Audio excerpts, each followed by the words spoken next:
himself getting passed by multiple cars, as I mentioned earlier on. So Ewan in a very precarious situation, but he often finds himself in these places. He doesn't qualify as well as he races. Up front, they are getting with Lee Aberdeen and Luca Varani, not very far apart at all here. But I just want to see how Alistair Haig deals with Marcello Kessler coming around the old hairpin.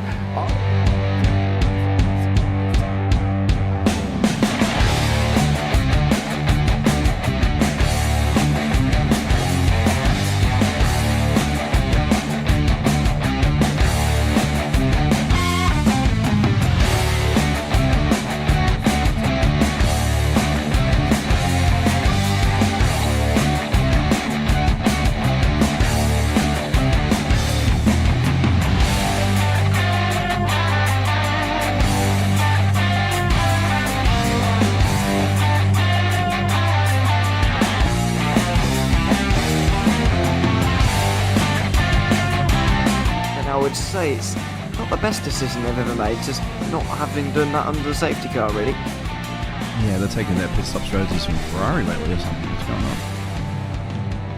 going on? In turn one, just too much gas on them, too much feet on the loud pedal, and unfortunately he's dropped him all the way down the order. But Philip Hammer is out in front by an 8.91 seconds.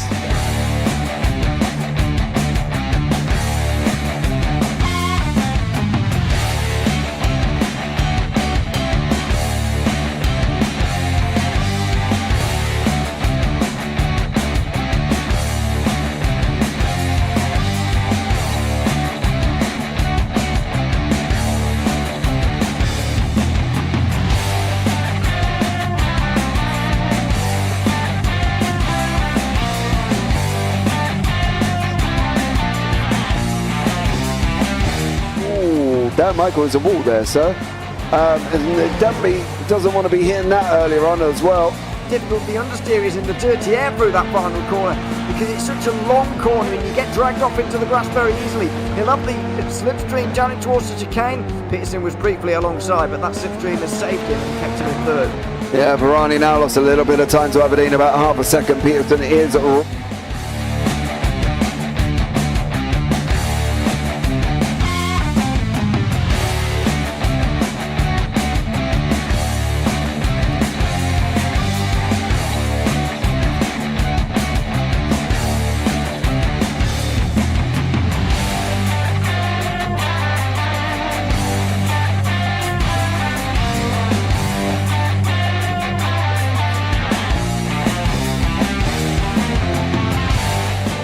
Pike's pushed Morton far enough ahead.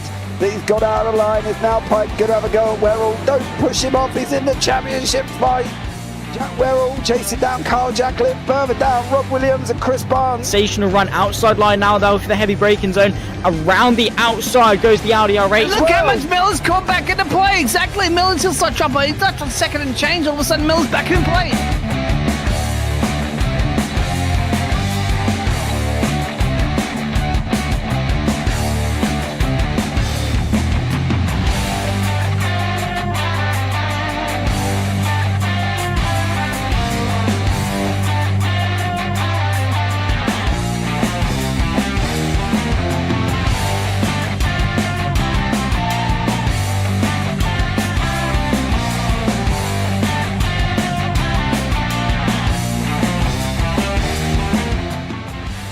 On to the back end of Phil Jocelyn. So there's been a lot of movers and shakers in this first 2 laps here for race. Absolutely serious racing league. Everybody's allowed to have fun. Yeah, it's all about the entertainment. So I hope everybody is enjoying themselves out there in the chat. We know that Ron is been enjoying himself watching. The Burger King machine's off into the grass a little bit there as they're really bunching up now.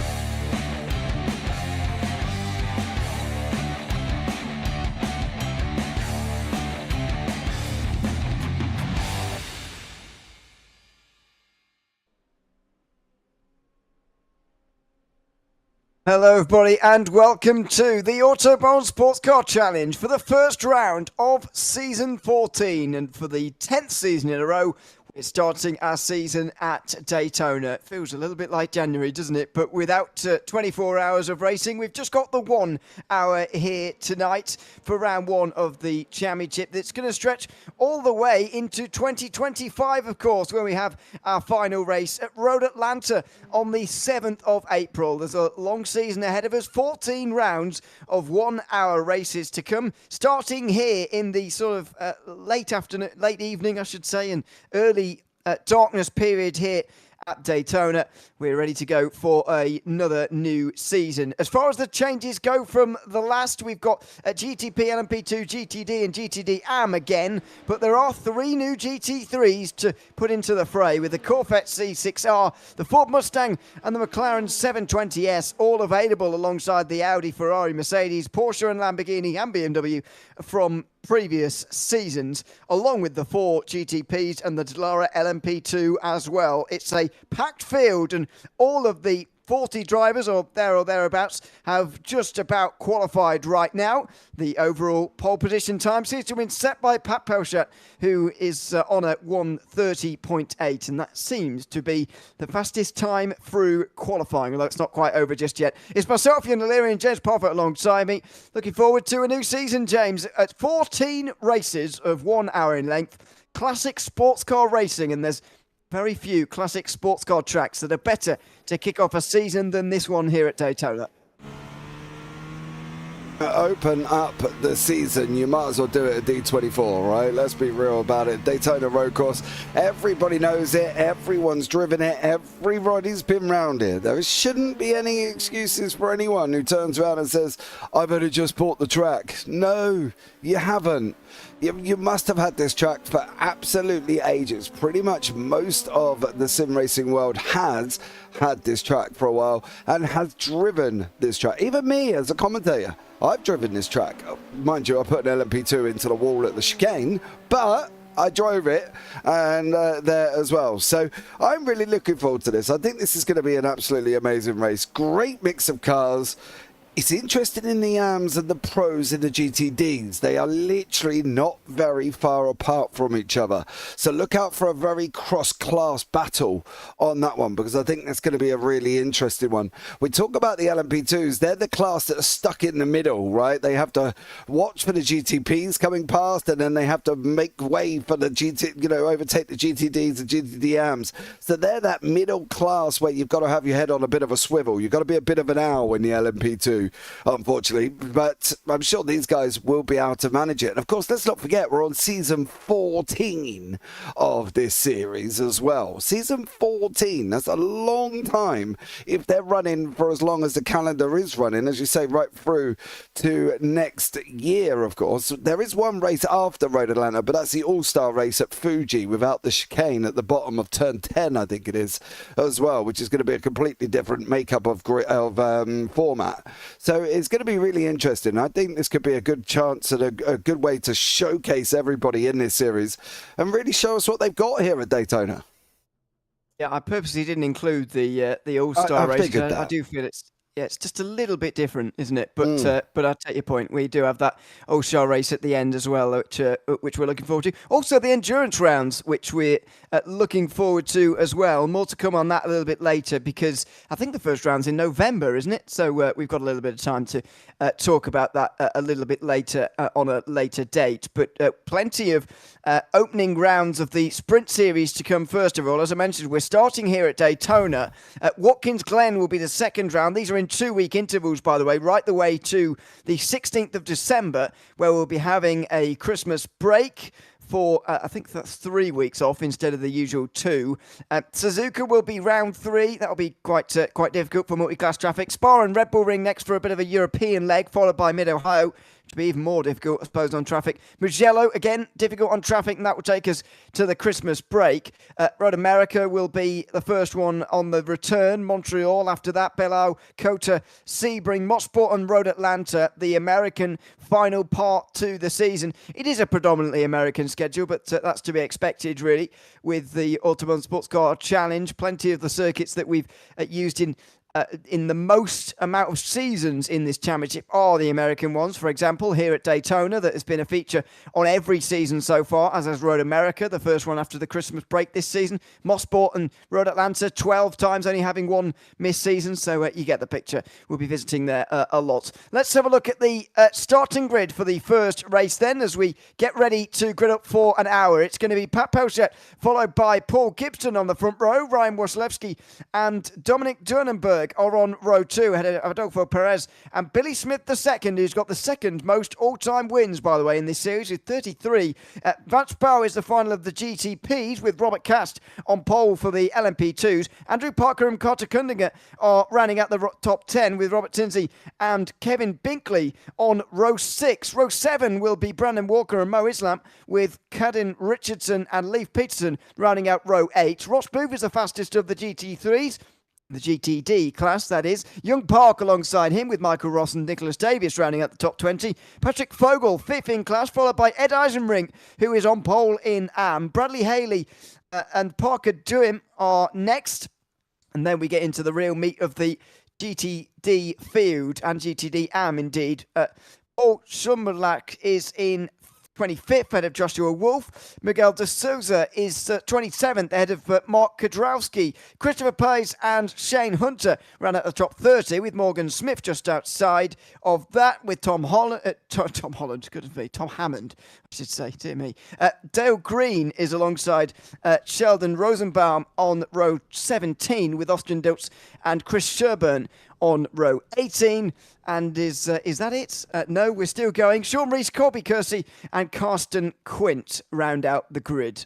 My goodness me, what a large grid it is as well at 39. It's going to feel very busy, but Daytona is used to this kind of traffic. And as you said, James, that nobody's going to be surprised by any of the twists and turns around here. Everybody knows Daytona very well, and they will be able to negotiate the track very easily, I would say. Whether they will negotiate each other is a bit of a different matter, but the track shouldn't be a problem. And I'd imagine most of these drivers take part in the 24-hour race on iRacing at the start of every year.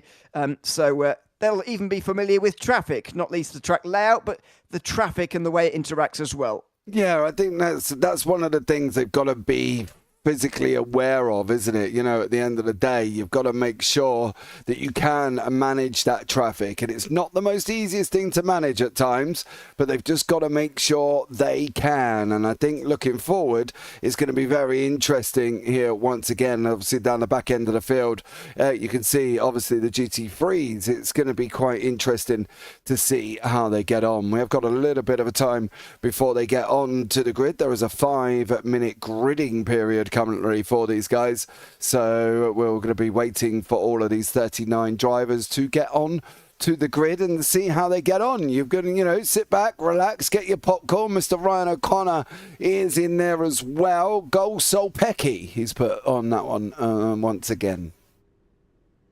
Let's just have a look as well at who was the previous champions of these series as well, by the way, because it's always a good idea to try and get a view as to who was towards the front. Maximilian Muir won in GTP last season, won the championship overall. He's not here today by the looks of things. Neither is Jeffrey Humes, who won in LMP2 last season as well.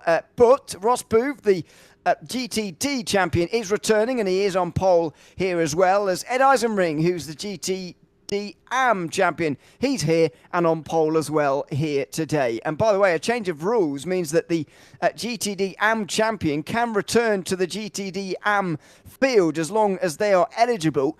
A previous rule in previous championships, or editions of this championship, I should say, meant that the GTD AM champions must be in the pro class for the following season, but that's been dropped, and so Ed Eisenring can return to the GTD AM class, where he's at the top of for the moment. Those two AM and pro classes, by the way, sorted by a driver rating system, and so there shouldn't be any issues with that, although, as you say, the classes should interlock, but then again, they do in real life, so no complaints about that, really. It will just mean, as you said, a very busy GTD field, because they make up more than half the field. Yeah, there's 22 of them out of the 39 field. So, yeah, it's going to be very interesting, this. I'm going to 60 minutes. I'm going to be interested to see how this one works and how they all go, and are they all going to make it through cleanly? That's going to be the question, and how many are going to be off in the first sort of lap or so. I'm hoping not many, but we just never know.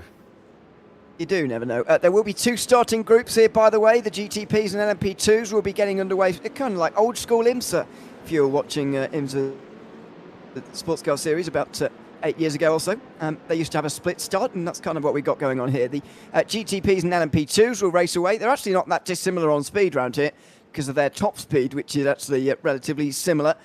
And the GTD and GTD AM class, as makes sense, will start as well. So if there's a pile-up in the prototypes, it should be clear for the GTs to go through, and it shouldn't turn into an entire field pile-up, instead just a half-field pile-up, which is what we're hoping to avoid, of course, but could happen. So we're covering every base. And even the LMP2s are hanging back a little bit, aren't they? So we really are going to have a spaced-out start just to try and keep things nice and safe at the start of a new season. 14 rounds to come in the Autobahn Sportscar Challenge in the 14th season of this great championship.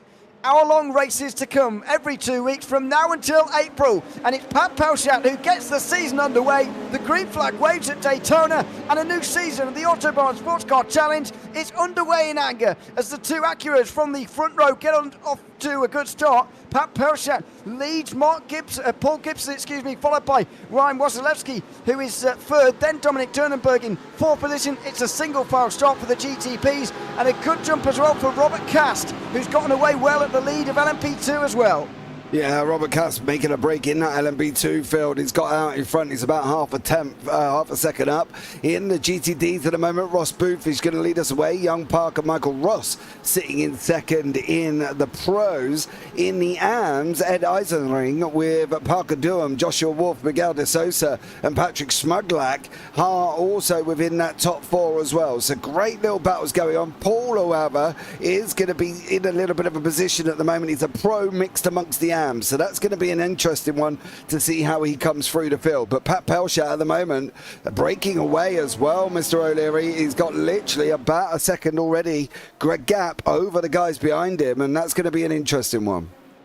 That's exactly what you need round here. Break the slipstream at Daytona and you're well on your way. Robert Cast hasn't done that in LMP2 by any means. Same for Ross Booth and Ez Eisenring down in the 2 GT3 classes, as I believe we've already got Perez going off at the bus stop chicane and getting a slowdown penalty. You can see him running round the outside there, Adolfo Perez of the banking. That's him giving up some of his slowdown, and he will get drawn into the clutches of Robert Cast and Andrew Parker as well. Here, if he's not too careful, as they make their way down in towards turn number 1. There is Perez. He's part of the same team, quite awkwardly. But look at how quick the LMP2s are in comparison to the GTPs. The difference in prototype classes is not very pronounced anymore. It's a lot like the LMP1 days, where they were a good 10 seconds quicker almost everywhere in the world. There's about a 3-second margin, to be honest, in qualifying anyway. And that means that there won't be lapped very many times, I wouldn't have thought, this LMP2 cars. No, not a space of 60 minutes. I think it was like about 3.5 seconds. Ross Booth is under pressure from Young Park here. Eisenring has gone. He's under attack as well. He's got Josh Wolf in and around him. This is down in the GT AM battle. Eisenring there. Wolf in that new McLaren as well. And if anybody hasn't seen the inside of that new McLaren, it looks absolutely gorgeous. I think they've done an absolutely stunning job with this car. Some may say the most sturdier of, or the most sturdiest, I should say, of the GT3s all round here. So, you know, the McLaren coming in with big praise on its shoulders at the moment. But can Josh Wolf do that car the praise that it deserves? It's going to be an interesting one to see. But there's a lot of action all the way through. Dolmenberg and Weskowski here in third and fourth of the GTPs are not very far apart at all. So, yeah, keep your eyes out because there's going to be a lot of action throughout this. There certainly is. I remember what it's like to cover this series. Now, you don't know where quite to look at any one moment, which is exactly what we're experiencing at the moment. On board with Dominic Turnenberg here in one of the Porsches. Really wish I'd got this car myself, actually. It's a wonderful GTP. Got to say, all 4 of them are, of course, but the Porsche especially is a wonderful machine. Only 2 manufacturers represented, unfortunately, in the Autobahn Sportscar Challenge opening round. We've got 2 Acuras leading, followed by 5 Porsches in the field at the moment. There's the field spread you can see in terms of manufacturers. Porsche very popular, whether in GTP or GTD, because the top 5 GTDs are all Porsches. By the way, the missing icon on the left-hand side there for Wolf is the McLaren. We don't have a McLaren logo yet, so but just presume that every missing logo is a McLaren, because that's what we've got. And it's going for the lead as well, much in the same way we saw on the opening lap. The battle for the lead in GTD AM is creating a bit of a gap in front of them, but it's a big battle, and Ed Eisenring wins the battle again here. Wolf now having to defend from the 44 Ford Mustang. That is Bradley Haley, that's Parker Durham going down the inside. Haley in another one, the Ford further up the road. It's Parker Durham who's going up the inside and through, taking advantage of the leading battle ahead of him to move up into second place. Yeah, Paul Wolf there just basically, he's got in very, very hot there. I'm expecting Miguel de Sosa to be in and around us. He was in and around us, and he was very, very close at that moment in time as well. But it just goes to show for Wolf, attacking and defending. Not everybody can do it. Certain people can, certain people can't. And that is what we had down there in the GTD AMs at the moment. But we've also got Carter currently sitting in second in the LMP2s. He's got Andrew Parker climbing all over him, who in turn has got Robert Tinsey. So there's battles down in the LMP2s going on at the same time here. GTP's a little bit more spacious. I say spacious, they're about half a second apart, but they're not really within that mix of each other. As I say that, Pat Pelscher and Mr. Gibson are having a little bit of a ding-dong further down. So everybody started coming back together after the first 6 minutes. They did actually change lead there briefly over the line. Gibson and Pelscher were in a right battle there over the line, and so not sure what happened for Pat Pelscher to lose all of that lead, because he was fairly comfortable, I would say, but no longer. As he now maybe got to slow down through the bus stop. We'll see how he takes it this time. Through in the left, then the double right, then through the left. It's such a nice section of corners when you get it right. When you get it wrong, it's unbelievably frustrating. Here is the replay of the pass for the lead that was oh so brief for Paul Gibson. Did he lead the lap itself? I'm not sure he quite did, but he did lead very briefly here on the braking zone. Look at him on the outside. He gave this a real good go, but Pat Pelscher just held the inside line and eventually held the place. Yeah, that's basically what they did previously. Of course, they swapped places 4 times, believe it or not, during that brief little period of Pelscher and Gibson, who was going to be where and what the situation was going to be. So Pelscher clearly has got the gumption, should we say, to hold it round the outside there without any problems. So a great job from them guys as they continue to fight. But the battles down in GTDs are really kicking off. Davis has got Fogel in and around him, and he's got Park just in front of him. So they've been in and out of about 2/10 mark currently at the moment. The draft is proving to be very, very strong. And it's kind of what we talk about within NASCAR. You don't want to lose the draft at Daytona. You really kind of don't want to lose it here as well. I know you've only got bits of the NASCAR oval, but you've obviously got the road as well. But you really don't want to lose the draft here, because you will struggle. Eisenring, however, has got Wolf, who's now past Parker Durham again, and is now going after Eisenring once more. So great little action all the way through the field at the moment. As I say, keep your eyes open, because there's only going to be more. Yeah, here we go. Wolf closing in, but is he finally deciding to save a bit of fuel? Something I was expecting to see a bit more of here, actually. Meanwhile, up front, we've got Dominic Durnenberg off the road, I'm afraid, and that seemed to have happened through the bus stop chicane. He is going again, but he's down to last in the GTP field, I'm afraid, and we'll have to stay with the GTPs and GTDs, because we're about to have our first bit of traffic interaction of the new season. This is where Autobahn Sportscar Challenge races are won and lost. Pat Pelscher and Paul Gibson are about to come through 22 you said earlier on, GTDs, and it's going to be a lively couple of laps. Yeah, we'll stay on board here as well. I want to have a look at a Dorenberg incident, but I don't want to move it, because I just want to get the fact of what we're going to experience here. I'm going to jump down here onto the nose of the car, and this is where it's kind of a full board dive. I think the cockpit looks a lot better actually on that one. Yes, I heard you, Mr. O'Leary. I heard you. The sharp intake there as well. As we started putting laps on the GTDs, that was the Mercedes and Chris Sherborne. Now this is the moment, isn't it? This is where it's all going to go wrong or go right. And what is Gibson going to do behind him? He's got to go with him. There is no choice. Well, I think they're going to get split here. So what's Pat Poshak going to do? He's going to drive straight down the middle of the road. Gibson's going to be caught in behind a Porsche. He's going to be caught in behind 3 of them here. And one of them's going to go off. I think not quite. The Ferrari just stays on the road. But look at that. Gibson loses out this time round dramatically. Traffic Gibson, it takes away, and it certainly took away from Gibson there, who's got Wasilewski right behind him. He'll be getting right into the slipstream now for second position, and there he is, Brian Wasilewski, the leading Porsche driver in this GTP field. He's going to pull out to the right to go past one of his GTD manufacturer mates, but he's not close enough to go through on second place at the moment. That big gap up to Pat Poshak now, partly created by the leader, partly through the general battling of traffic. Here goes Porsche again, siding through traffic and off. One of the Porsches off as he goes down the inside. It's one of the GTD AMs that goes spinning in the middle of the grass. It's De Souza who he's got into contact with, and Pat Poshak might well have to have another look at that one, I'm afraid, as De Souza, one of the GTD AMs, goes off the road. Yeah, there was contact there as well. There's a lot more. Billy Smith is here. He's on the scene. He's arrived on the scene with Jessica Wachowski, who has got the Porsche in front of him as well. We'll have a look back at that. I will catch that one. But these GTPs, they're not hanging around. They're not even... I don't even know if patience is a virtue. They don't want to go and sit at my doctors, I can tell you that much. They'll be there waiting ages. They'll be screaming at the counter at this point because they're just taking this 2 and 3 wide, and this is not going to be good. And this isn't going to... I don't know, Mr. O'Leary, if it's going to work out or not, but this is a dangerous scenario with traffic in and around them.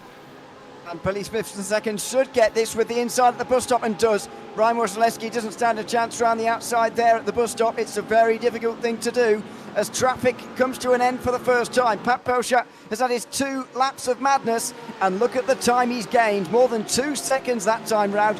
He will be feeling pleased with himself, I would have thought. Of course, it's partly down to his own driving skill that he's been able to get that sort of a gap, but also he's had that little bit of luck on his side that you absolutely need in one of these races. Yeah, he had the gaps open up when he got them as well, and he didn't make haste of hanging around. And look, Gibson's got round. There's a Porsche involved as well. That's Young Park. I'm wondering if there was contact. And that's I'm just joining the dots there. Yeah, maybe. Hopefully we're joining the dots and coming up with a picture, because I can tell you one thing, otherwise we've come up with some form of Picasso. Right, let's have a look. I want to pick up on the De Souza's incident first. We've got the madness going out the way. This has got to be contact. That Porsche's going to wash out. That GTB, I don't know if it knew it was there. No, well, there we go. That basically sums up what happened to De Souza. He was sitting in the top 5 of the GTD AMs at that point. Now we're going to go back into Young Park. Oh, there he is. Gibson's in the background. You know this is coming. Diving. Oh dear, man. Gibson. He's got that wrong, and he's shoved the GTD so hard that it's actually still turning, of course, and now it loses rear downforce because it's going quicker than normally it would. I'm afraid he may well have a case to answer there as well, so maybe both of the leaders will. By the way, the LMP2s are now in traffic in the lead, by the way, and Robert Cast, the leader there, hasn't had quite so much luck. That was a brief look at Dominic Durnenberg, by the way. He also went off for the bus stop, by the way, as I mentioned earlier on, just before all of the lap traffic, but quite frankly there's quite too much to watch at the moment. Robert Katz just lifts off on the way towards the bus stop. Carter Cunningham will close in well, if our review camera was working, we'd be able to see him. Now we can from the onboard from his cockpit. The GTDs are weaving in their own battle. Oh dear, and the LMP2s have to weave past in their own way. Now Cunningham's going to get into the slipstream and try and go past Robert Cast. It's up on the high side. He's going to have to go if he wants this position. It's not the place you want to be here at Daytona. You want to be pulling out about now. By the time you get to the tri-oval, maybe trap Cast behind a lap car, but that's going to be quite tricky here. And he's going to do it. He's going to lose the Mustang. Oh! And oh no, the Mustang goes off. And Cunningham is going to be just wrong-footed by the Mustang, who lets Roy Cast back through into the lead again. I just applauded Cunningham for the fact that he just blocked him in behind the Mustang, and the Mustang missed everything. He didn't even make the corner. And then he just barely misses cutting her as well. And then basically we were all going to end up with some mass drama here. And well, we're getting that already because the two guys at the front of the LMP2s are on composite performance carbon in the shape of cast, and then Cuttinger's composite performance platinum. So they are same team but sister teams, and that is, yeah, they need to be a little bit careful. And then they've got Parker weaving his way through. He's got Tinsy tucked up right behind him, but in the meantime we've got, I saw it as well, it just was at the bottom of the screen. I don't think there was anybody going off though, Mr. O'Leary, but I did see what you saw. But this is the battle down in the GTD Pros. That's Michael Ross ahead of Ross Booth this time. I think it's I think it was side by side for the lead in GTD, and they've sorted it out for the bus stop chicane. Yeah, the three out front in GTD are getting away from the rest, providing a bit more of a problem for the LMP2s later. Who's that in the pit lane at the moment? Young Park is in pit lane, so that was clearly that contact spin. with after the contact with Gibson, and Gibson's clearly struggling as well because he's down to 5th now as Booth looks to the inside here. Ross Booth taking his pole position and lead back again from Ross, who was leading. That's Michael Ross, who's qualified 3rd and was briefly 1st, but now drops back to 2nd. He's in danger of getting teamed up on here because by the Composite Performance Titanium team, because as you can see, they're in the same livery. See how much they work together as the race gets late here, but it's not a situation you want to be in there. He's outnumbered 1-2. Yeah, he is, but they're sister teams. We've got the Platinum and Titanium again. Titanium's in front, Platinum's behind, and it's the same in, well, LMP2. They're Carbon, Platinum and Titanium. So there's a lot of composite performance boys in this grid. This is the Dommenberg incident from earlier on that we were talking about. I've just only managed to get there, and he goes off. I've done that. The difference is I didn't do what he did. I ended up in the wall on the left-hand side. So he did well, managed to hold on that, and then just decided to run across the grass again. So fair play to you on that one. Shortest route as the crow flies there, back on the racetrack. Steep climb back onto the circuit again. Crash onto the from the apron to the banking, effectively. It's so steep, but anyway, he's back in the race. He's 6th at the moment. Hopefully that hasn't done any floor damage. This is on board with Kevin Binkley, who was taking a few liberties there with track limits. Has he got away with it? Yes, by the looks of things, he's right on the back of Robert Tinsey now, who he's just staying out of the slipstream from, just so he can get a bit of a run. Watch him swoop down to the bottom of the banking here and maybe try and get a run, or does he just tuck in the slipstream and decide to take the fuel gains that he's going to get from this bit of slipstreaming, I wonder, as they go past the GTDs at the front of the field. LMP2's now out in front of all the GT, just about. Binkley had to give a bit of room to move there at turn 1. And there meanwhile, side by side for 6th place as Brandon Walker tries to get himself past Mo Islam, who is the only Canadian in an otherwise American field in LMP2. And so they are now clear of the GTD traffic as well. Well, that was all very exciting, wasn't it? The early and the first run through traffic in the Autobahn Sportscar Challenge for the new season. Don't worry, we'll be seeing that 13 more times over the course of the next 30 odd weeks. Yeah, 13 more heart attacks for us up here in the booth. That's always good to see, isn't it? Don't you worry about it. We've got the 999 on speed dial. Young Park has come out of the pit, so that's great to see him back on. Carsten Quint did not take to the start, so we've got 38 cars here. We've got nice little battles in each individual class at the moment. Smith is in his own little mix there. That's with Wachowski behind him. And then in the LMP2s, we've got Brown and Walker and Mo Islam. They're having a nice little bit of a ding-dong. And then we've got Booth, Ross and Davis in the GTD Pros, and then in the AMs we've got obviously Wolf out front, but Duham and Eisenring are not giving up. But there is this little Kedrowski, Rosenbaum, Sosa, Kersey and Diltz battle further down. You can see De Sosa there. I don't know if I'd be doing that. No, you don't do that. Oh, he might get in trouble for that. He might well get in trouble for that. He was looking up the inside on the way towards the bus stop chicane, and I'm afraid it's Sheldon Rosenbaum who's the one who's been tapped around. Let's have a look at it from this angle. You could see the slide for the Ferrari coming from a long way because he was hit at that stage. Sliding, trying to save it. Can't do it. And he's going to grab the wall, is he? Oh, yeah, he is. That's a real shame for him, I'm afraid. And so now De Souza is under all sorts of pressure himself here. He'll surely have some damage as a result of that. He obviously will have damage after getting side to side with Pelchat earlier, but also that front end damage now as well. He hangs on though, because Kersey, I think it was, went very deep into the corner. Yep, Colby Kersey goes very deep into the corner. So Austin Dilts and Tom Hammond both make up places. This is all inside the top 10 in GTD AMP. Yeah, you can see the interesting thing as well is we've got the top 5 in GTD Pro, then we've got the top 3 in AMS, and then we've got a couple of pros behind him, Payers, Smith and Schmudblack there in 27th as a pro. So quite a good mix between the GTDs, which is what we said would happen. Their lap times really were not that far off each other. So I think for them guys to be in and around each other, probably about right on where they are on track. Now up here, however, Smith and Wasilewski are not leaving each other alone. It's very interesting. Wasilewski last time out was quicker, 132.91 to Smith's 133.14. So Smith needs to get a little bit of a hurry on if he's going to hold on to this position.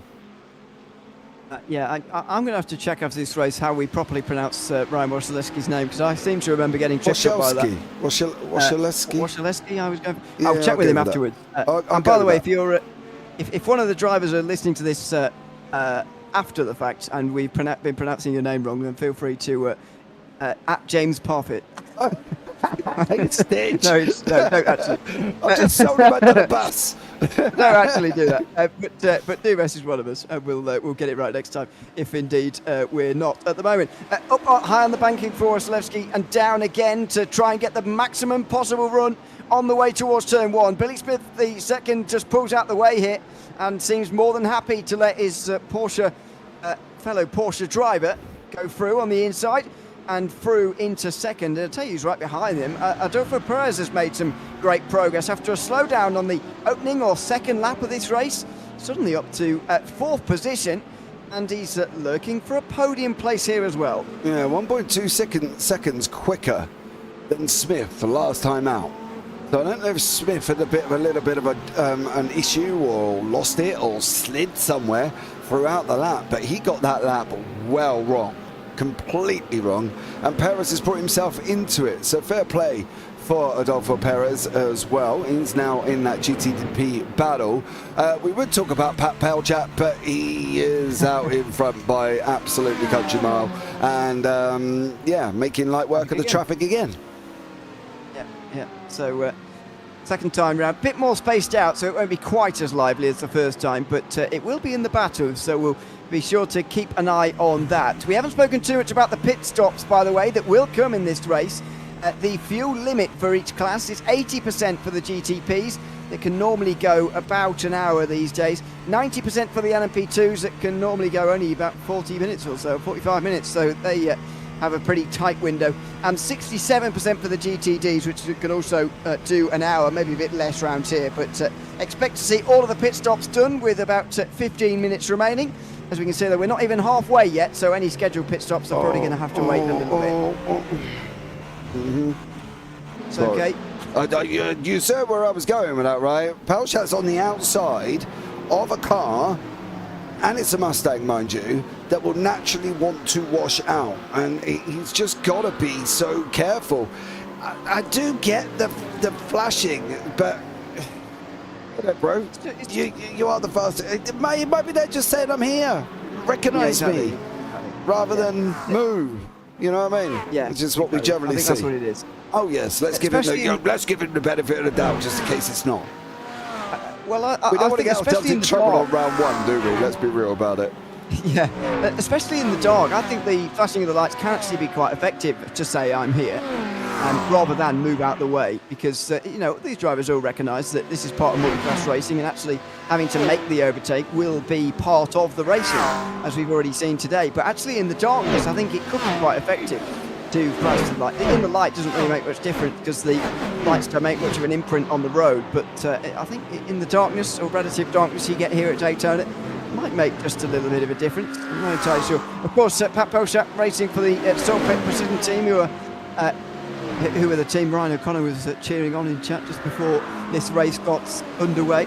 Strider can tell us a thing or two about sports car racing in this sort of format, the GTPs, LMP2s and GTDs here for the Autobahn Sports Car Challenge. Over the line they go, and that was very close between Wasilewski, Smith and Perez. Round the outside for Perez. Wow, it was so wide there, I thought he was just hanging back, but no, it's side to side with Smith, and actually a little bit of torture or contact as well, but Perez breaks late, too late very possibly at the International Horseshoe. Smith ducks back underneath him again and returns to third position. Yeah, great set of overtakes going on there as well. Nice little bit of close action. Oh. And there's more. Oh. Yep, and that was a Porsche off the side of the circuit. I think that might have been Young Park again. He is having a nightmare. It was him again. I thought it was D'Souza again, but no, it's Young Park again. It seems to be one of those two going off, or at least it has been on a few occasions so far. Pit stop, by the way, for Paul Gibson. And unfortunately, that's only a 28-second pit stop, so maybe that was scheduled, but I think after making front-end contact with Young Park, I think Gibson's been suffering with damage ever since. Yeah, I agree. I can't not, but he is going to be in it now. He's in the LMP2 field, and he's coming out behind Brandon Walker. Yep. So this is, sorry, that's what I should have said. It was overall as well. If you have a look for Gibson then, the number 14 on the left-hand side, the yellow, that's basically where he is, and he's mixing it in with the LMP2s. Now we know the gap in speed isn't massive. It's like 3 seconds. So we're going to have to see how Gibson gets on. But we've also got this Wasilewski, Smith and Perez battle still going. There's Porsches there. They're 2.5 wide. Wow, that was unbelievable.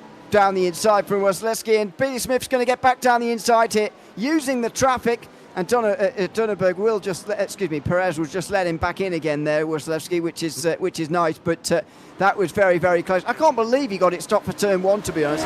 Normally when you come off the banking so early like that and you're braking on such a flat surface from that sort of banking, then you could be in trouble, but he got it stopped. He just couldn't keep the place. Yeah, Gibson looks like he has, it looks like he may have had another incident and he's out by the looks of it for Gibson. Let's have a look. What did he get up to? Because he was coming out quite happily here. And don't tell me it's, I'm suspecting disconnection. Oh no. No, it's just just a retirement. Do you know the weirdest thing about that? He didn't look like he had any pace. That's just the difference between the two classes, I think. But why would you then just all of a sudden pull over and say, meh? Isn't that part of the fun of coming through the field and getting yourself back up there? Or am I missing the point? Maybe Mr. O'Connor can let me know on that one. As the battle still continues now. Now we've got Donnenberg in there as well. He's caught them back again after his spin at the bus stop chicane. We saw on replay a few moments ago, and there he is just in the background lurking as the two of his teammates go past Billy Smith II, who's feeling very outnumbered and ganged up on now. And, he's still battling for third place, but side by side through the S's, they've cleared all the GTD traffic, by the way, and just as well, because they're battling absolutely tooth and nail and side to side. They do get into the door of one another. Smith on the outside needs the run here, and he might well just have got it. He'll have the inside for the kink. Does that give him the place, though? Perez slips off slightly to give him some room. Smith does the same on the inside, and Perez should have the place now, although Smith still hangs it round the outside through the west horseshoe, giving Perez the opportunity to give him space again. And now, looking up the inside for Smith, no, he doesn't go for it, and Perez has to go wide. Well, that was quite a battle, and yet more contact, but only a little bit. Yeah, and it ain't over yet either, I don't think. Down in the LMP2s, Mo Islam and Tinsley are having a battle, and if Mo can get alongside Tinsley, he might be able to use that car. No, the car's... is he out the way? What is it? Is he... And then now they're side by side on the run down into the horseshoe now. And you can see Islam on the right-hand side, Tinsley on the inside. He is just about to get that, but that's brought Brandon Walker into the mix and also Kevin Binkley. So, yeah, nobody is quite done Yeah, in the LMP2s, this is a 4-car battle going on with Tinsley, Islam, Walker and Binkley. And then we've still got Wasilewski, Perez, Smith and Donenberg. Looks like he may have got caught up here because all of a sudden he's lost 5 seconds.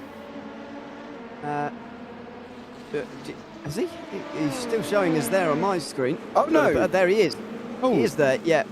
He's side by side with Billy Smith here. So the team have now, the composite performance team have really got ahead of, got a step ahead of Billy Smith here. Looking up the inside, Donenberg, but no, can't find his way down the inside. Billy Smith holding on through the West Horseshoe. But this is only giving the leader, Pat Pelchat, an even bigger lead now of nearly 10 seconds. There's the gap itself. Yeah, Pelchat is away and clear and just needs to avoid any mistakes from this point onwards, and he'll be doing well to not win from here. Well, if he don't win, I'll be very surprised. The first of the LMP2s are in, Islam's in, Kundinger's in as well. So Carter's in, I think it was second place at that point in the LMP2s. They've started to come through the pits, and that is half an hour for the LMP2s here at Daytona. So a little bit early. Because of their fuel limit, I would say it's okay. As long as he wasn't actually running out of fuel when that happened, then I think he'll be fine. By the way, Wasilewski's had a slow down there. Yeah. Yep. And he's had to give up the positions to everybody else. He's only dropped to the back of the group, so it's not a disaster. But even so, he has dropped to 5th place when he really rather not. 26 and 24 seconds for Kundinger and Islam.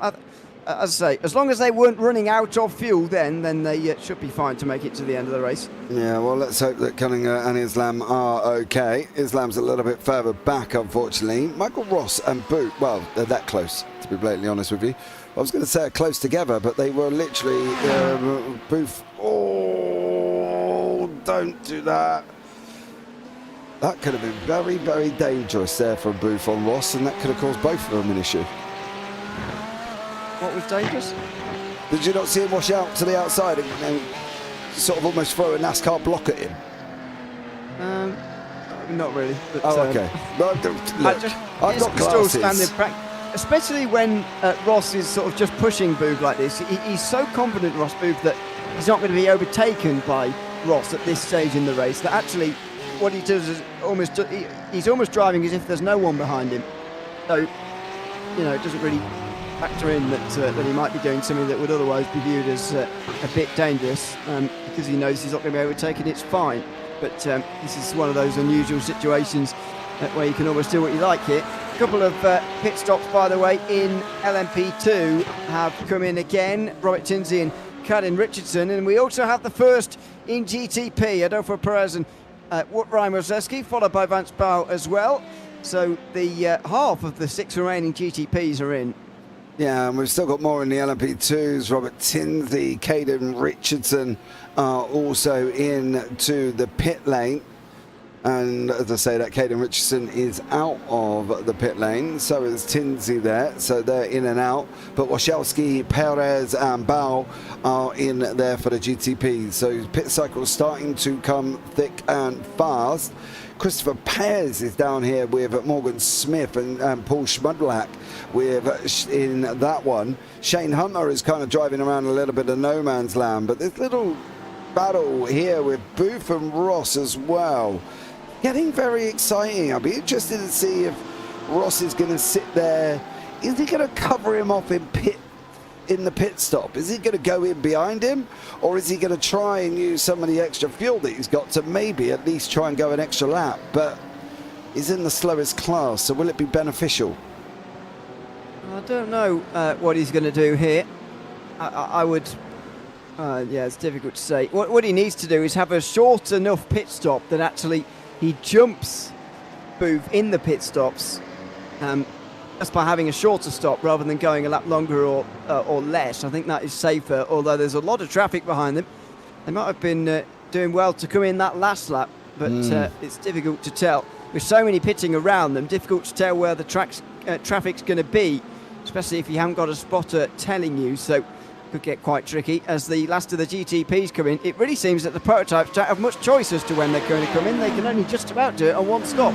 Yeah, they've got, as long as they break over the half an hour mark by the seams of it, excuse me, it looks like they're able to make it. But other than that, I would say they're going to struggle to make this. Sean Brees is in the pits for the GTD AM. He's sitting 11th in class at the moment, is Reese, and he's in the pit lane. So the first of the GTDs are in.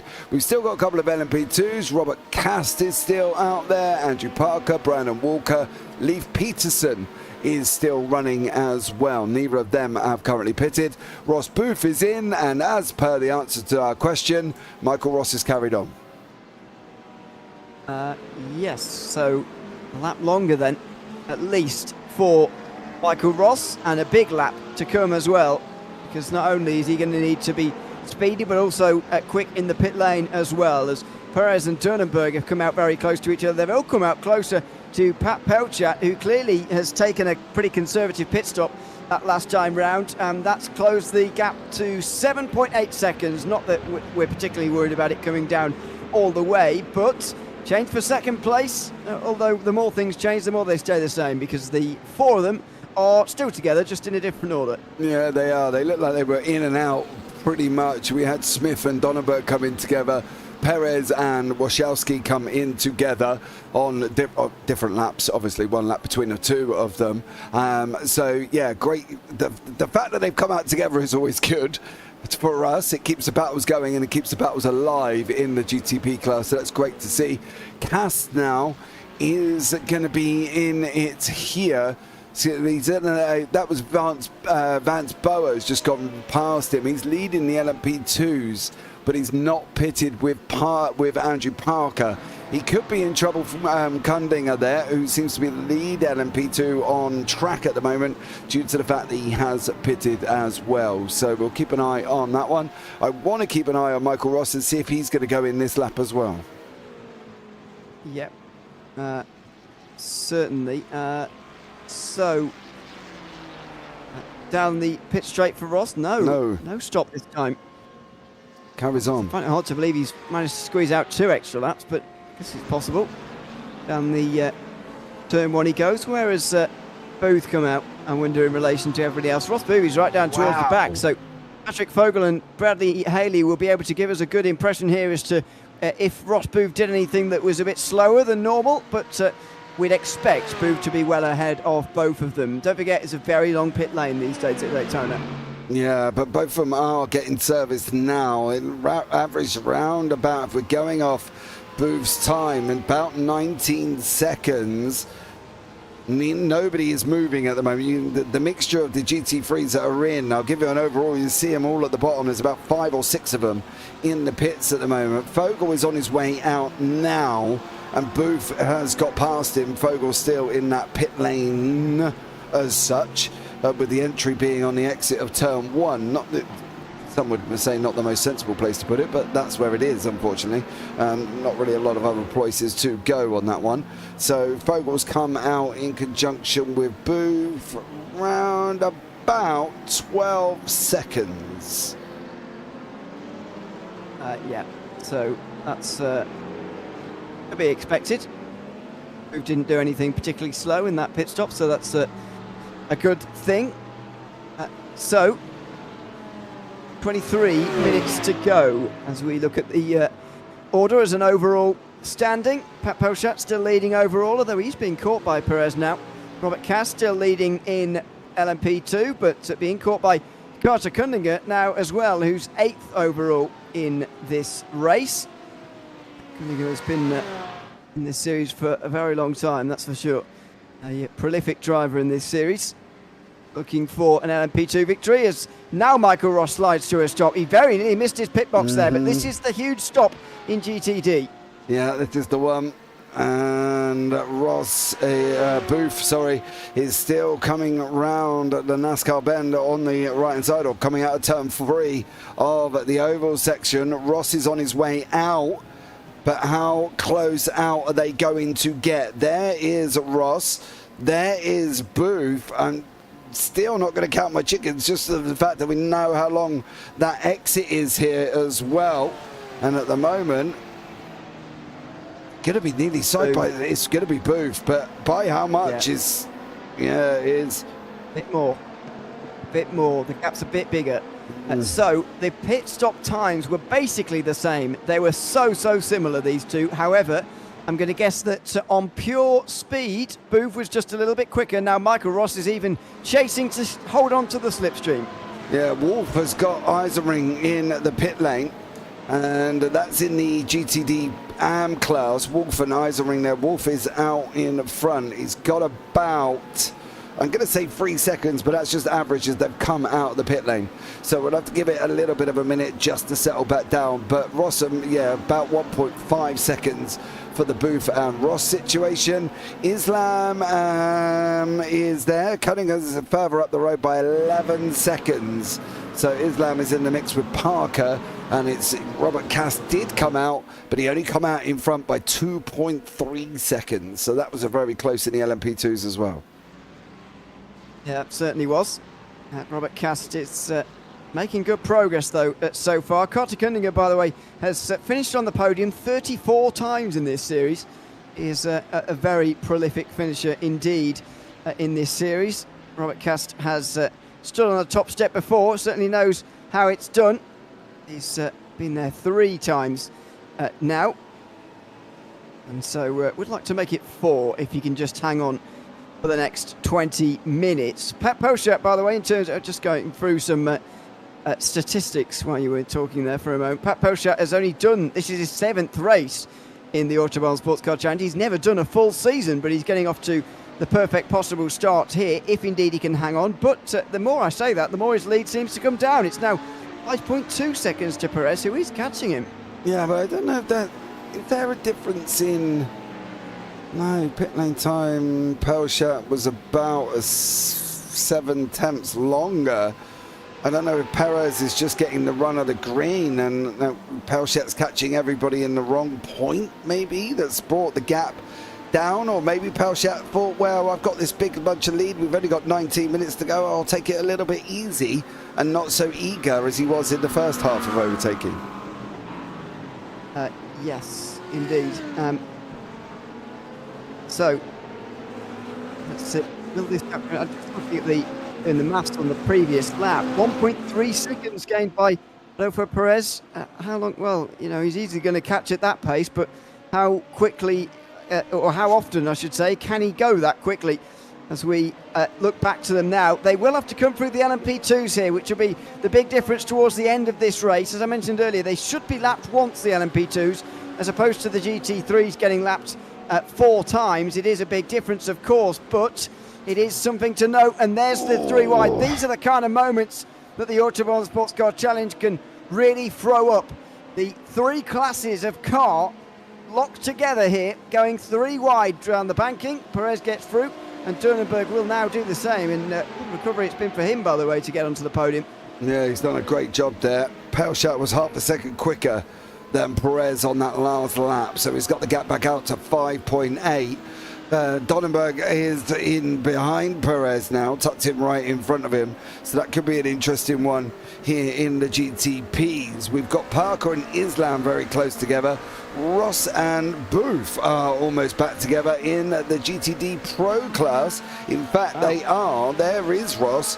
We're on board with Ross, and there is Booth in front of us, so they're very close together as well. Miguel de Sosa is currently side by side with Kedrowski as they're going into turn number 1. They almost make contact, and de Sosa, unfortunately, there does not make it through on that. He had a good old go, and he did not make it through. So a lot going on. 4 main real battles at this moment in time. Perez, Donnenberg, Islam, Parker, Booth and Ross, and Kedrowski and Sosa. So that's the situation at the moment. Yeah, a bit more spread out than what we saw earlier on in the race, but that's what you'd expect. Not spread out here for the lead at all, though, of course. These 2 drivers locked together in a battle for the race lead. Ross Booth certainly knows his way around the Autobahn Sports Car Challenge. There's no doubt about that. This is his 117th race in the series. By the way, the driver with the most is Leif Peterson, who's making his 169th appearance today, down in 9th place in LMP2 as things stand. Now, does Ross push? Yes, he does. Clearly, they're still slightly... And now the games begin. So, through the first stint, Booth was more than happy to be pushed. But now he gives over the lead to Ross, who is suddenly ahead of him for the first time in... Well, first time I can remember, actually. Mm-hmm. It is, you are right. I think they've only swapped places one other time, and then that weren't for very long whatsoever. So Ross Booth there is sticking in second place at the moment. He's going to try and stay with them. I think that's the thing, isn't it, with Michael Ross? So it'll be interesting to see how he gets on that one and whether or not Michael can stay with him. Be interested to see, but there is a GTP in the middle. They just filter their way through pretty easily. Ryan Wasilewski is out, by the way. I don't know if we've mentioned that yet. But down to 5 GTPs at the front of the race as Paul Gibson retired earlier on to halve the Acura representation in this field. And now Ryan Wasilewski is also out of the race. By the way, the leading battle... I can't give you an answer. Schmudluck has had an incident, but I don't know if he had an incident... Oh, that was contact. Oh, that's a huge crash. Oh, he's coming back. Me. Oh, it's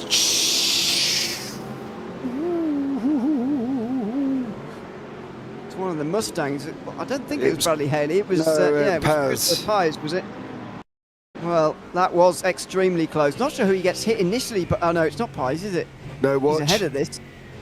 No, it's not. Oh, Doom. There it is. Wow. Parker Doom, and he did have to hit the brakes a little bit earlier there. My goodness me. That was great. Who did he get hit by here? That was an LMP2.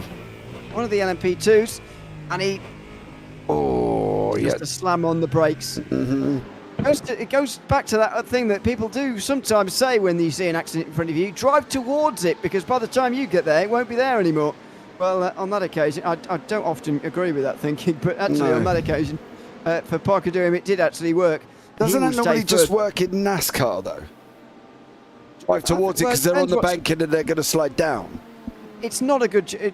like everything in motorsport, it's not a good general rule because it depends on about a million things. But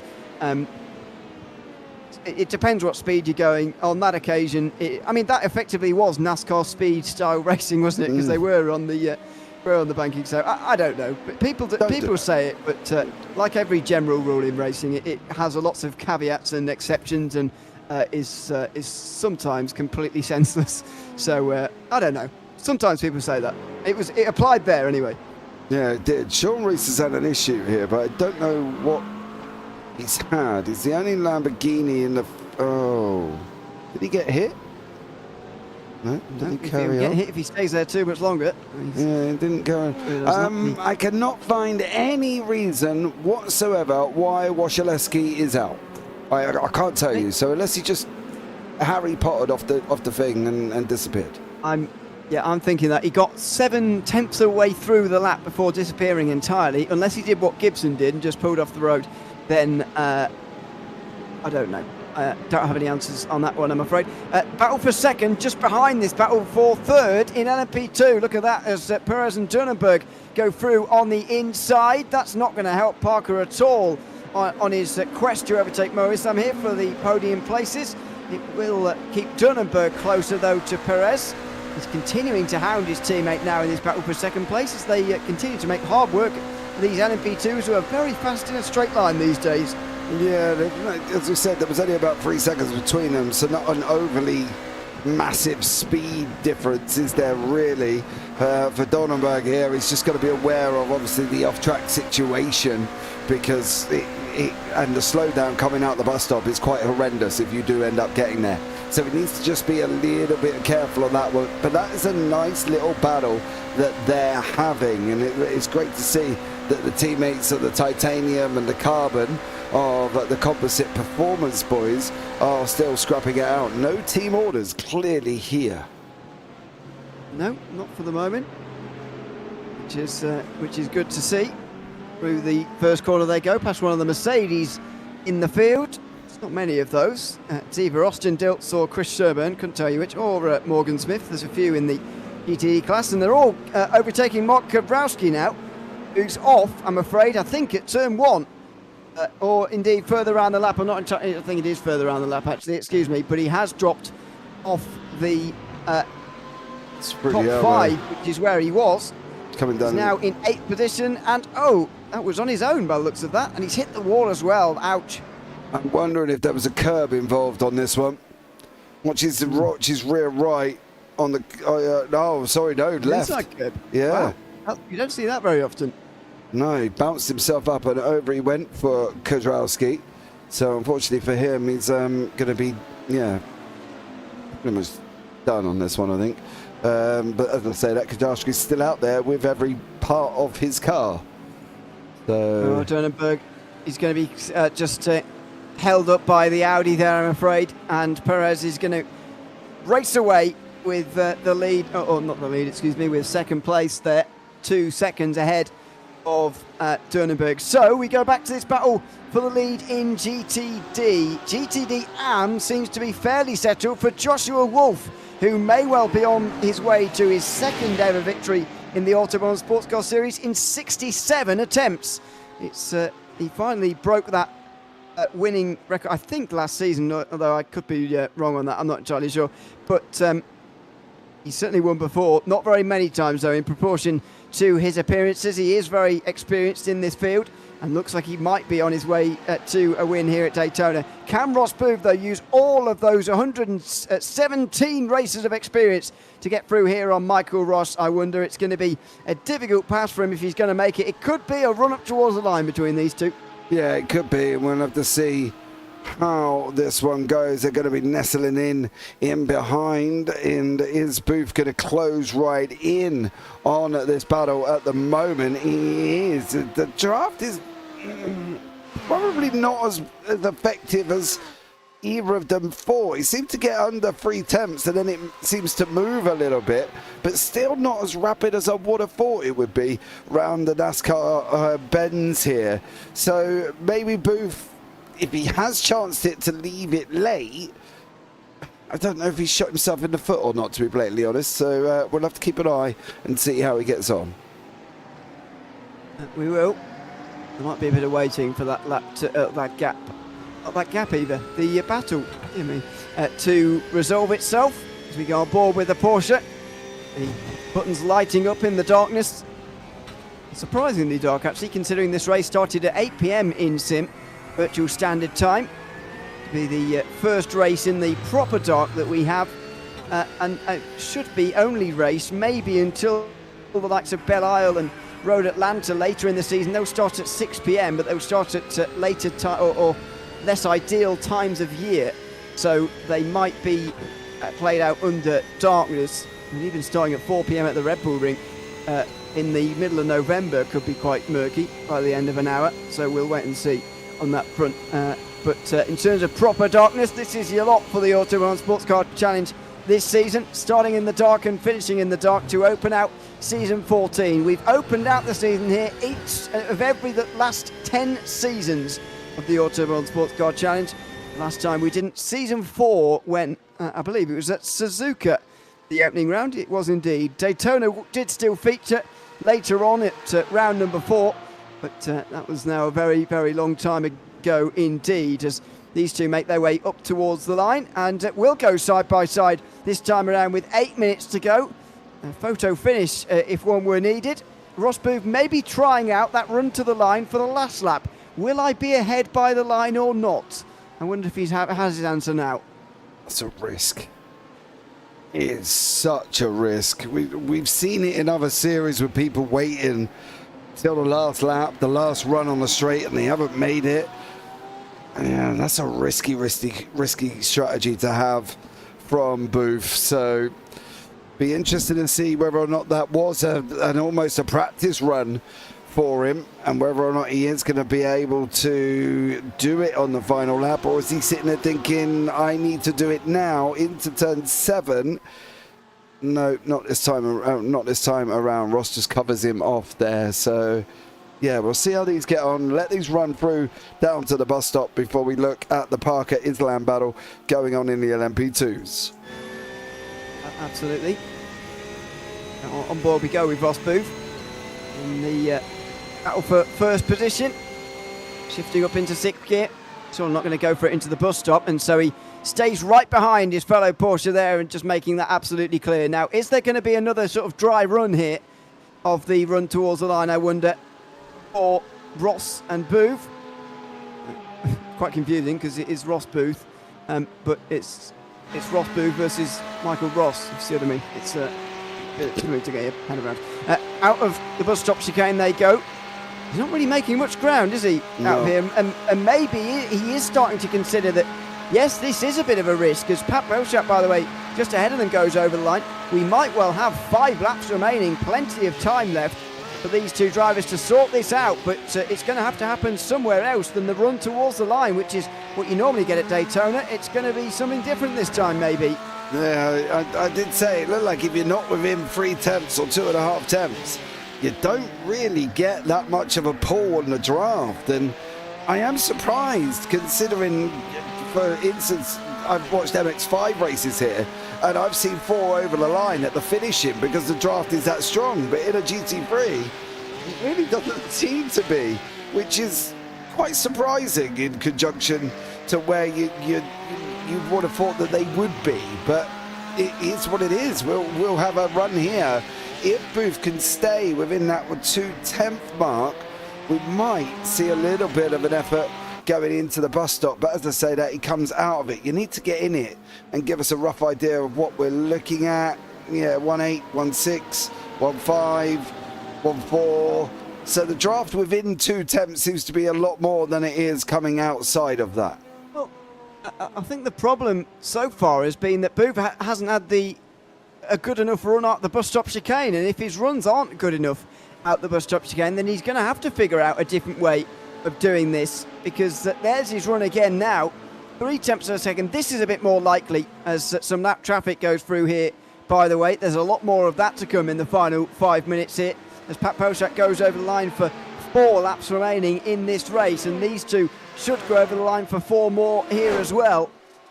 Is Booth close? See, he's not close enough again now, so he's going to have to do this somewhere else and hope that his gap he pulls on Ross is good enough so that he can survive a run to the line. Meanwhile, these two are testing out something similar.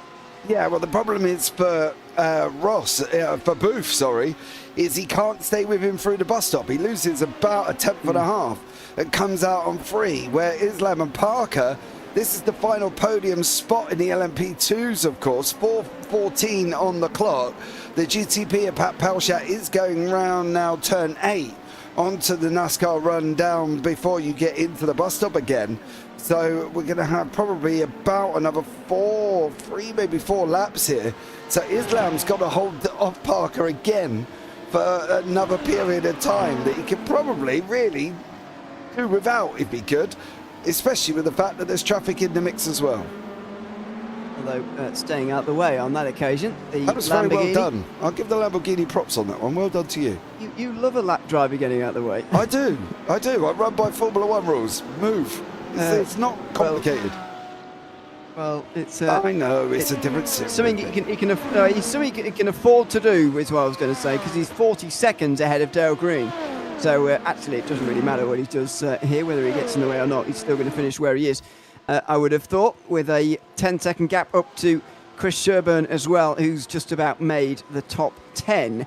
Now then, is Andrew Parker, just leaving this and sort of purposely not going through so he can protect the second position going on to the last lap as well, much like what Booth was doing earlier? Or are we seeing something different at play here in the battle for the lead in the LMP2 class? Well, it's GTP going through, and Booth is now giving this a go. Ross Booth, I think, was on the outside through turn 1 there in GTD, and he was. He was looking for it. He's starting to look now because he knows that he's not going to win from second on the run towards the line. He needs to do the overtaking, and so he gave it a go in towards turn 1. Yeah, we'll have to try and keep an eye. It's really hard because you've got the lead battle with GTDs, you've got the battle in AMS for the podium, battle in LMP2s for the podium, and the only cars I haven't got to really look at is GTPs at the moment because they are where they are and settled where they're settled. So this is Parker Durham. And at the moment, he's in that Mustang, and that is Ed Eisenring in front of him for second in the GTD AMS. So we'll try and keep an eye on that one. Looks like Kevin Binkley may have just had a moment. He was pushing hard, mind you. So he was on there. He went. That back end's coming around. You got in there far too quick. Oh. There we go. Unfortunately for Mr. Binkley. You enter in the corner, you're on the brakes, you slam the brakes, you hit the brakes, you hit the brakes, you hit the brakes, and the car says, whoa, hold on here, Silla. I don't like the brakes being hit that hard, and my back end comes round. So, unfortunately, that is exactly what happened there to Kevin Binkley as these guys fighting it out. Parker's still in there as well. New Mustang, some love it, some don't, but the speed of the Mustang is quite exceptional. It is nice sounding, and it is big. For sure. Over the line, very close over the line for Islam and Parker, and Parker's through. So with 2 laps to go now for these two, they've sorted it out between themselves, and Parker is now ahead with Islam slowing down on the exit as well. Something's going wrong here for him, because that leaves Brandon Walker go first round. This battle for the lead in GTT, just holds it up by those LMP2s weaving around, and Ross Booth takes the opportunity to dive down the inside here on the penultimate lap. They'll go side by side and door to door in towards turn 4. Booth round the outside. He's going to have to hold it there for the West Horseshoe, where he brakes late. He takes the inside line, and he takes the lead with less than a minute to go. Less than a minute to go. Is this going to be the final lap for Pelchat here? We're going to have a look for Barney as he comes over. 18 seconds. Yeah, white flag. Last lap of the race. Now, Ross and Booth, that's it. It's going to be their white flag as well. So he's got to go for it. But there was all a little bit of a mix-up going on. And it started here with Brandon Walker. This is where it all kind of went a little bit wrong. Not entirely sure what happened to Islam. He's just slowed down for some reason. Like he was trying to get a slowdown off on the straight and didn't manage it. And then, of course, these guys come through. And, well, that's what happened. Booth said, thanks very much. I'll have some of that as he made the overtake. So, yeah, very exciting indeed on the final lap. Yeah, Michael Ross just realised a little bit too late that he was going to get dived down the inside of there, and he couldn't quite defend in time. This next LMP2, by the way, should be the last bit of lap traffic they have to negotiate all race, and this could be the race. Ross has a bit more straight line speed, evidently, but his run out of the bus stop wasn't good enough there. Is he going to try and size up a move somewhere else so that he doesn't have to rely on that run to the line? Or are we going to see a photo finish here between these two? I wonder. Into the bus stop chicane, by the way, comes Pat Pelchat, who, by the way, has only made 7 appearances in the Autobahn Sportscar Challenge now. Well, in those 7 appearances, he's now got 2 victories to his name as he opens out season 14 here at Daytona in the best possible fashion. His gap really deflated at one stage in this final stint, but he held on very well indeed. And Pat Pelchat wins round 1 of season 14 of the Autobahn Sportscar Challenge here from Daytona by over 10 seconds in the end. Now then, battle for the lead in LMP2 seems to be settled. Robert Cast is just about going to make it, but he's not going to get there by very far. He's on his way to his 4th victory in the Autobahn Sportscar Challenge, holding on by 2 seconds from Kotta Kundiga, who will add to his list of podiums, which grows well over 30. Meanwhile, down in GTD, we've had an incident away from the cameras. Ross Booth is now clear of Michael Ross. Yeah, I can't see what happened. I'll have to try and find it at the end. But it could be fuel. But he has, unfortunately, looking like he's lost a bunch of time. He's about 4.5 seconds back at this moment. He ain't got them.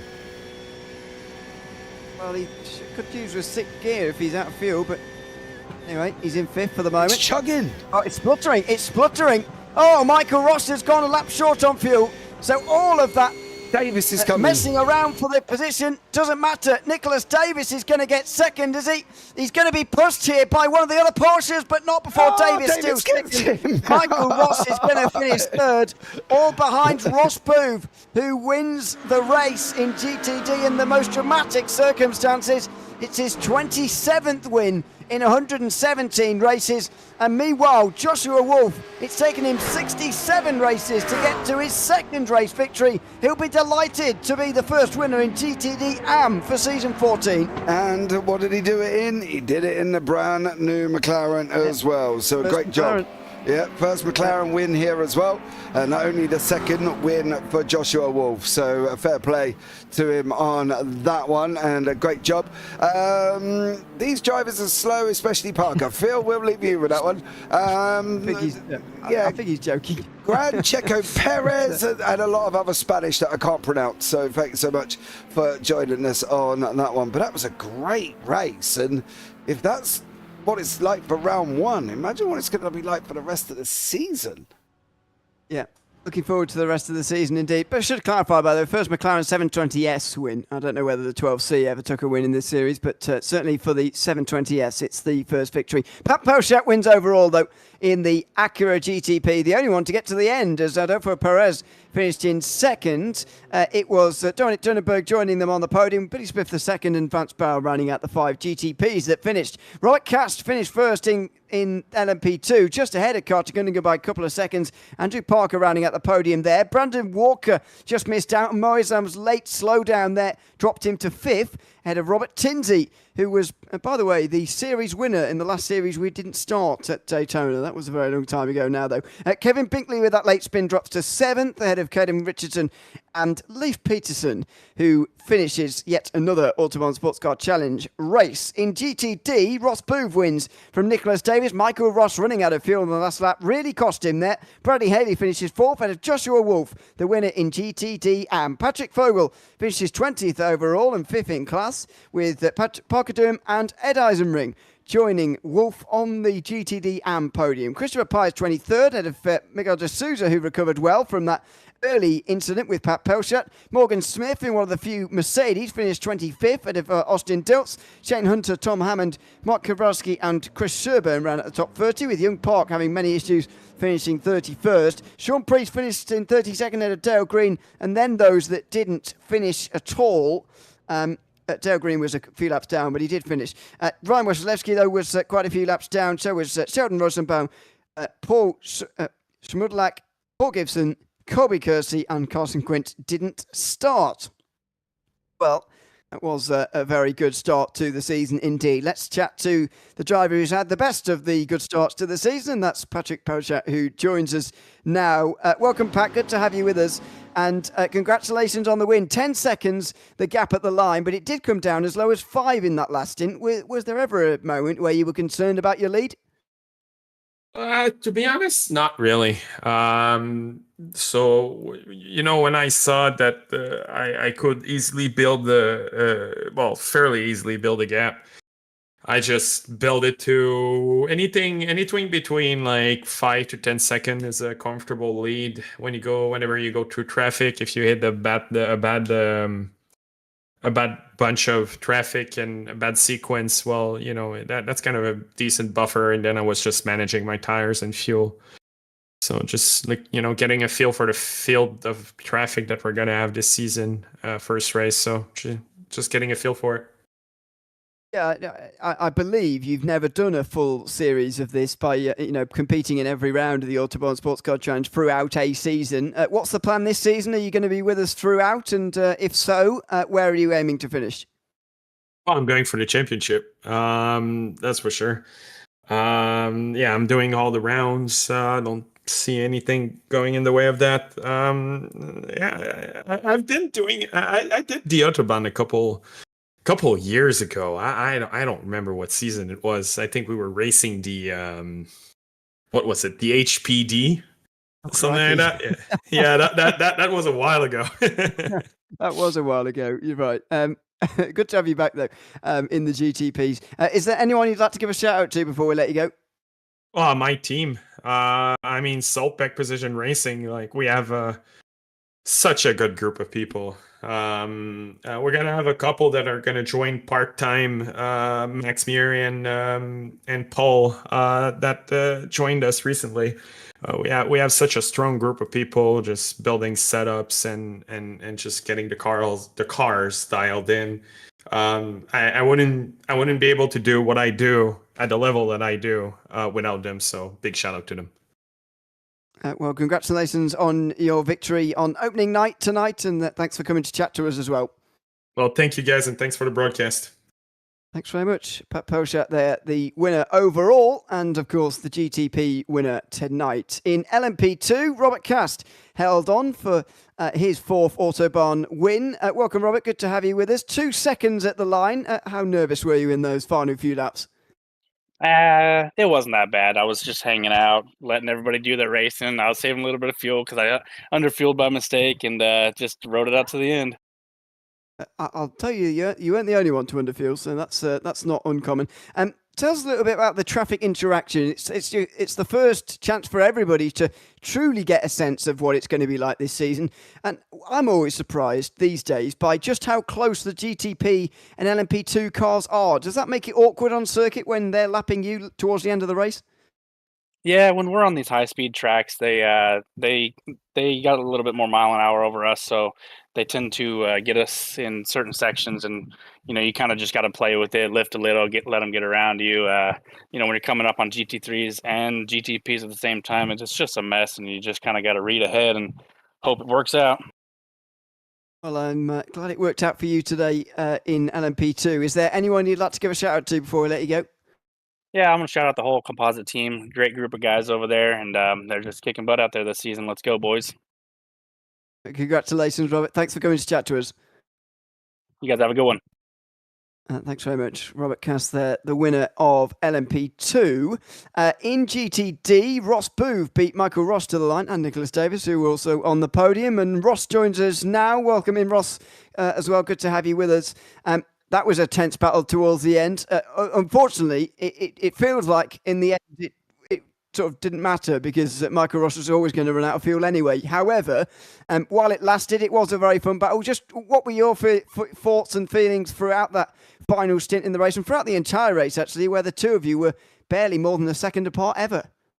Yeah, Mike and I had a great race. That was crazy, the strategy involved that probably the viewers at home can't see. Being the lead car there during the first stint, you're burning the most fuel. I was, so I short fueled the car on the stop to make sure I was within distance of Mike, so that I could then save off of him in the second stint if I needed to, just because he most likely was saving behind me. So that was my strategy. So back like last 10 laps or so when I was just behind him, I was just trying to get that fuel advantage back following him. And then we had an awesome battle a couple times in turn 3 and turn 1. And yeah, I'm drenched. And it hasn't been raining. Hasn't been raining, yeah. Let's put it that way, yeah. Absolutely. It was a great battle to watch between the two of you. And yeah, as you say, so tactical. But I want to put a sort of hypothetical situation in front of you. Now, as I say, on the results sheet, it's going to look like you won by miles. But let's say Michael Ross did have enough fuel to go to the end without having to save any, and you were trailing him going on to the final lap. What was your plan going to be for that run to the flag as to how to overtake him? Yeah, so it looked like I was a lot better in the infield than Mike was, and he was crushing me in the bus stop. I was planning or hoping to be leading going into the bus stop, and if he was close enough, probably back him up in the bus stop somehow so that he wouldn't have a run on me, and then it'd be a drag race to the line. Just because he was so much better in the bus stop, whether it was setup or I was just missing something through there. But that was my plan. Unfortunately, we didn't get to see it, but no, it was a great race with Mike. Congrats to him and Nick for being on the podium there. Yep, just about snuck in there into second place. Is there anyone you'd like to give a shout out to, Ross, before we let you go? Yeah, just shout out to the whole Composite Performance crew. We got a lot of people here in Autobahn this season. They do an awesome job prepping for these races to put on a good show for the viewers. I just want to thank Tam Liveries, Grid, and Sim Labs for everything they do for the team. And shout out to our team boss, Dominic. Thank you, brother. Yeah, just getting on the podium himself today. There you go. Yeah, I did notice that. I've got to say you guys were everywhere, but there you go. Congratulations on your win, Ross, and thanks for chatting to us as well. Thanks, guys. Thanks so much, Ross Booth there, the winner of GTD tonight. And now finally, for the final interview, GTD Joshua Wolf, the winner tonight. The first win in the Autobahn Sportscar Challenge for the McLaren 720S. Didn't take very long. And the second ever win for yourself, Josh. How are you feeling after that one? I'm feeling great. It's been a long time and been really looking forward to this. I've had, over the last several seasons, some pretty close runs and possible wins, but made a mistake or something. So be able to actually find it deliver feels great. Now, you're the only driver in either the GTD AM or GTD field to have gone with the McLaren to start off the season. Just what is it about this new car that has made you select it? Honestly, I've been doing all my practice in the Porsche, and today I just made the decision I was going to see if I get some setup help and then jump in the McLaren and kind of do something different than everybody else is doing right now. Would you say, I'm just going to cut in a minute, and I've got a question for you, Josh, as well. Would you say it's more stable than the Porsche? You've driven the Porsche, right? Now you're in the McLaren. Is it more stable in the back end of the car than it would be with the Porsche there on track? Not by much. Based on the setup I was running, I was having difficulties with both of them in certain areas, especially the little S section right after turn one. So I wouldn't necessarily say that there is a big advantage for stability there, because like I was struggling with the rear all over, but that could have been set up too. Okay, just I've heard some people have said it's more stable and probably one of the most stablest cars in the GTD field at the moment. And I was just wondering what it was like from your perspective, having driven both of them. Yep, like I said, it was it could have been my setup. Having that switch late, I think that there was a chance that I could have had a little bit more stable, but I just didn't have the time to get the setup tuned for that. Yeah, I mean, you can make a car feel like anything with a setup, can't you? Whether good or bad. So there you go. But yeah, congratulations, Josh. I've asked you, is there anyone you'd like to give a shout out to before we let you go? Oh, first, with my late decision, I want to thank Sean Campbell for getting me at least a good base to start from. It was kind of late notice, and appreciate that. And thanks to Brian and the Sector 5 guys for letting me come run with them again this season. And I look forward to seeing you guys next round. Yeah, we'll see you in a couple of weeks. Thanks very much for chatting to us, and congratulations on the win. Thank you. Thanks very much, Joshua Wolf, with his second ever Autobahn Sportscar Challenge win.